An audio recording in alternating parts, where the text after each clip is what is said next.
The views and opinions expressed on the Nova Society are those of the panelists and guests and do not necessarily reflect the views or opinions of the Phoenix Research Institute or any institution which any panel member is associated. Reproduction or dissemination other than for the purpose of education or information without the express written permission of the Phoenix Research Institute or Nova Society Media is strictly prohibited. I'd like to welcome everyone back to the Nova Society. I'm your host, Dr. Brooklyn Ann Weldon, and I'm here with my panel, Dr. Scott Gershwer and Dr. Mark Bound. Today we are joined by David Cay Johnston, who should be well known to many of you, and we are extremely excited and delighted to have Professor Johnston here as our guest. So, all right, now come on, Brooklyn, you got to ask a question. What, in your view, are the chances that the Constitution will be abrogated and wiped aside? You know, I was thinking that if the interim appointments or recess appointments, if the House says, well, we're going to recess, and the Senate says, well, we're not going to recess, so no, you can't have recess appointments like of Matt Gaetz, for example, then the president is the one who decides whether there will be a recess or not. So we're going to have Gaetz, Gabbard, and Hegseth, I'm afraid, and there won't be anybody to stop him. And if the Supreme Court should rule against President-elect Trump for any reason, the Supreme Court then has the potential that Trump will simply ignore the ruling, right, or decide to have the members who rule against him replaced, because a dictator has no need of a judiciary or any separate but equal branches of government, period. Gotcha. Okay.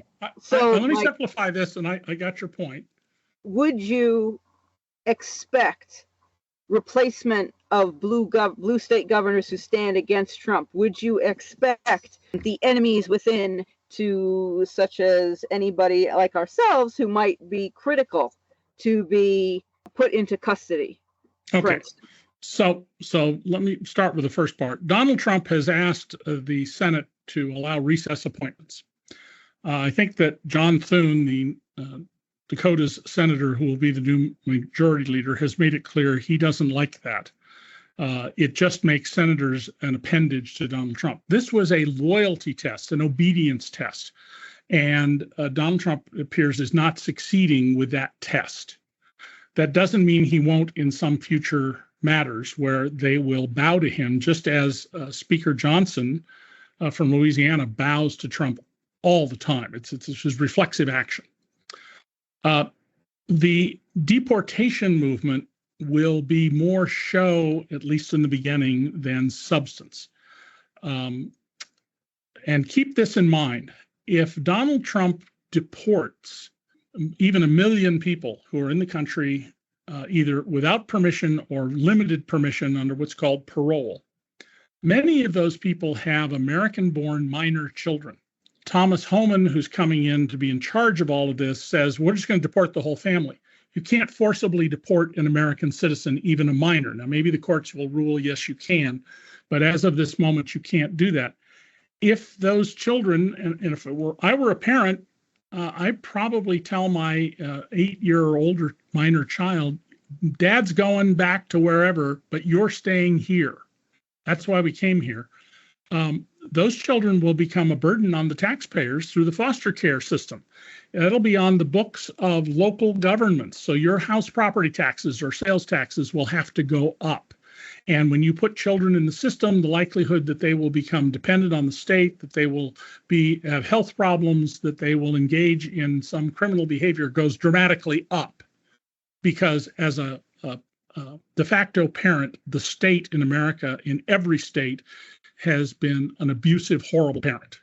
Trump will go after a bunch of people and institutions. I'm the journalist, he has said more than once, he hates more than anyone else. So he may well come after me. When Donald would threaten to sue me, as he's done innumerable times to my face or on the phone, I would always just calmly say, well, Donald, if you have a case, you should bring it. The first time I said that, however, I went on to say, and it will be very interesting once I have discovery and you have to sit down under oath and answer my questions.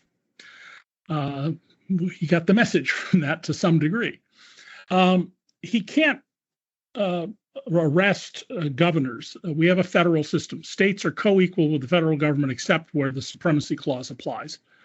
That doesn't mean he can't make life miserable for people. He can order intrusive audits.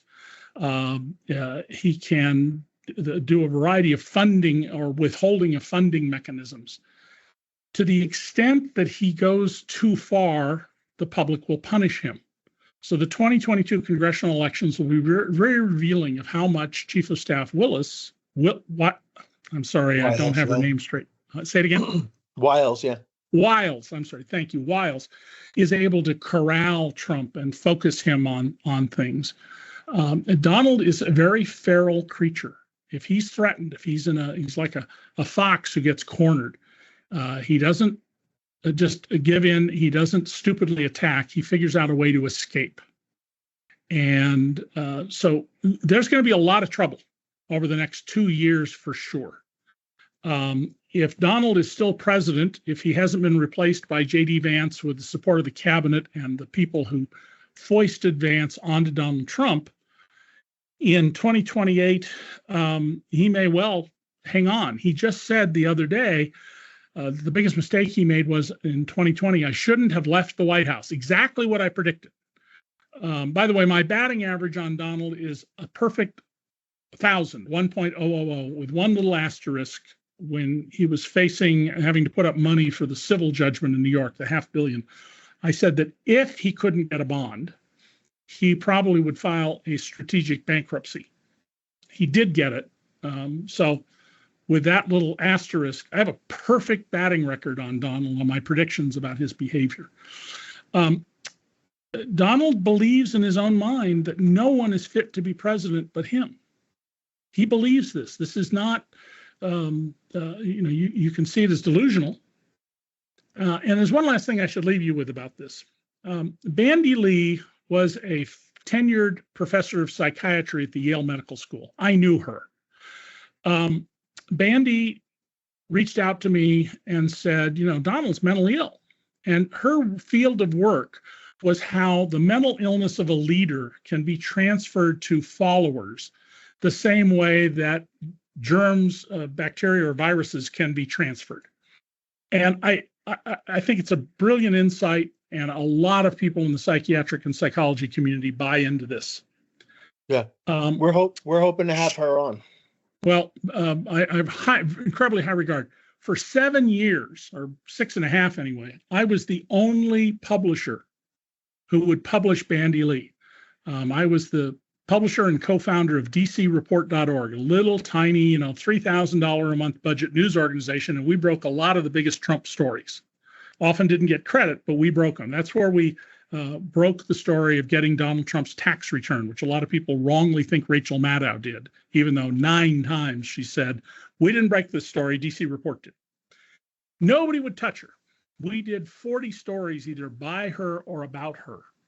There are now lots of eminent psychologists and psychiatrists who say she's right, and Bandy is working on something new that I think is incredibly important. Since the 2024 election, we've seen a number of people on the left say, well, the election must have been rigged. Nonsense. There's no evidence of that whatsoever. What happened is 13 million people didn't turn out to vote. They stayed home. Maybe because they were contented and didn't realize what would happen, and maybe because they couldn't stand either candidate. But that's what happened. 13 million fewer people voted. Bandy's work has shown that the mental illness of a leader can also be transferred to the critics. And that's what we're seeing. We are seeing a mass problem with mental health. And Bandy can talk to you about that in an eloquent way.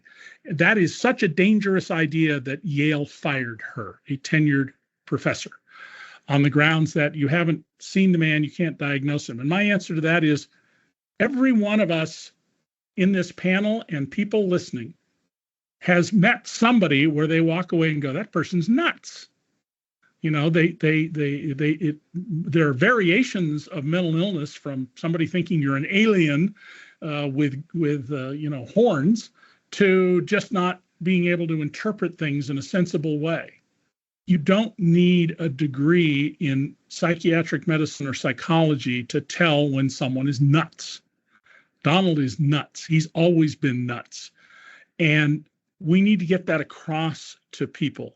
We need to get them to understand that we have in the White House somebody who's mentally unwell. There have been world leaders who are like him. Donald is not unique. I mentioned Idi Amin in our first segment. Really extreme example, but clearly a deeply delusional character. And remember that Donald admires most of all Andrew Jackson, the president in the late 1820s, a murderous man, a slaveholder, a hater through and through, who did terrible things regarding his presidency. And Donald admires this man. He hung his portrait in the Oval Office, and I suspect he will again when he gets back. It's reasonable to judge people by who they look up to. And if you look up to Kim Jong-un, the hereditary ruler in North Korea, to the murderous MBS, the crown prince and de facto head of the government in Saudi Arabia, to President Xi, the head of a dictatorial regime, and Vladimir Putin, the modern czar. Those are your heroes. Those are the people you admire. You should pay very close attention to what that means to your life, because it tells you what Donald intends. Donald has always intended to be our dictator. He believes it's his right. He said, I have an Article 2, the Constitution, that says I can do anything I want. He hasn't read it. It doesn't do that. It says you're the commander in chief of the military, and secondly, you'll do whatever Congress tells you to do. If we treated this properly, the president is the office boy who carries out the directives of Congress. We've created this imperial presidency. You may recall when Jimmy Carter was president, he tried to tone that down, and he would carry his own suit bag on and off Air Force One, and he was hated for that. People want to we're herd animals, human beings, and we want leaders to tell us what to do. I mean, Ronald Reagan, you can love Ronald Reagan or hate him, but I don't think anybody can seriously dispute that Ronald Reagan was a great leader, great in the sense of influential, not good, who changed the whole direction of the country. He killed the New Deal, which had caused the middle class to prosper and stabilize the economy in favor of oligarchs. And how did he get there? The American people put him there. The American people put Donald there. If he overreaches, Congress will change hands. And once Congress changes hands, especially if it's both houses, there will be differences. Trump may be very interesting with the Supreme Court, what he does. Justice Thomas and Justice Alito have talked about retiring to their friends. Joe Biden, I think, made a big mistake when he didn't expand the court. The Constitution lets the Congress set the size of the court at whatever they want. And I have argued long before Donald Trump came along that the U.S. Supreme Court should have 15 members. Why 15 instead of 9? Because there are 15 courts supervised by the U.S. Supreme Court. And that way, each justice has one court. Now, some of them will have very little work to do. If you're overseeing the Admiralty Court, you're not going to have much work to do. The Court of Claims, you're not going to have that much work to do. But nonetheless, there's a logical reason to do this. And I think that Joe Biden, very much an institutionalist and a Boy Scout, just like Robert Mueller and Merrick Garland, made a serious mistake. This is not a time for being a Boy Scout. This is a time for standing tall, acting bravely, being strategic, and keeping in mind that the object here is to allow the human spirit to become whatever we can achieve by making sure that the liberties of the people endure. Great. David Cay, we should have you back in January. We can actually touch maybe a little bit on the legacy of Joe Biden before he goes. We'll know a lot more then. Yeah, probably better if we do it after the inauguration. We have a little bit of time to see how what Donald has done and not done. it may be tough to get you when you're incarcerated, but okay, we'll try. Listen, I've said that if we become a dictatorship, eventually, not maybe tomorrow, maybe not for decades, but eventually all dictatorships lead to firing squads or their equivalent. And I'm not leaving. This is my country, and I'm not leaving. 1 million people died. More than 1 million people have died for this country. So when I hear people say, oh, it's so awful, I can't stand it, I'm not going to pay any attention to the news, I'm not going to vote. I don't have any patience for people like that. Your inconvenience is nothing compared to all the people who died. The people like my father, 100% disabled veteran of World War II, who never hesitated to do his duty and never complained afterwards that his life had been ruined. Right.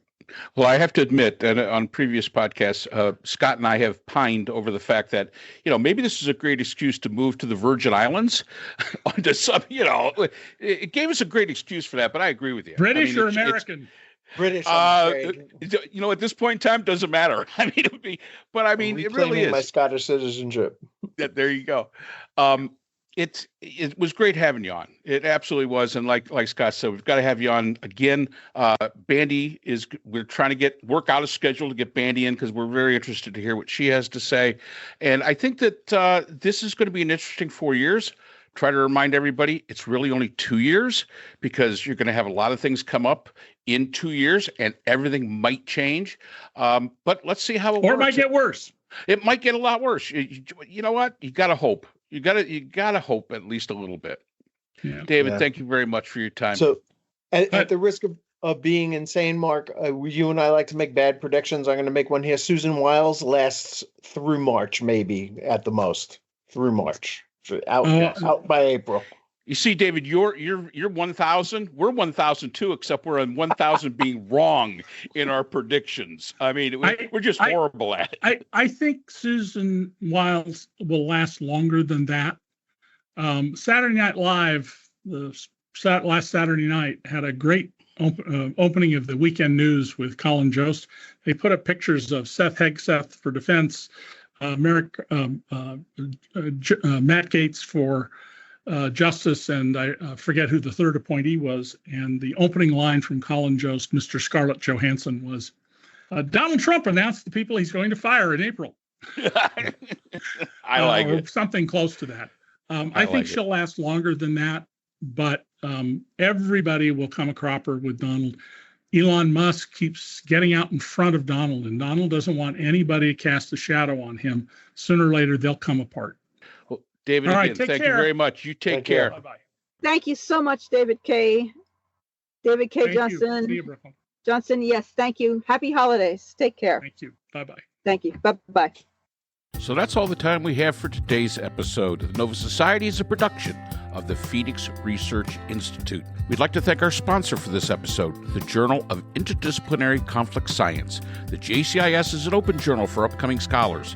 The JCIS is currently accepting article submissions on an ongoing basis. The JCIS is a publication of Nova Works, a scholarly depository at Nova Southeastern University.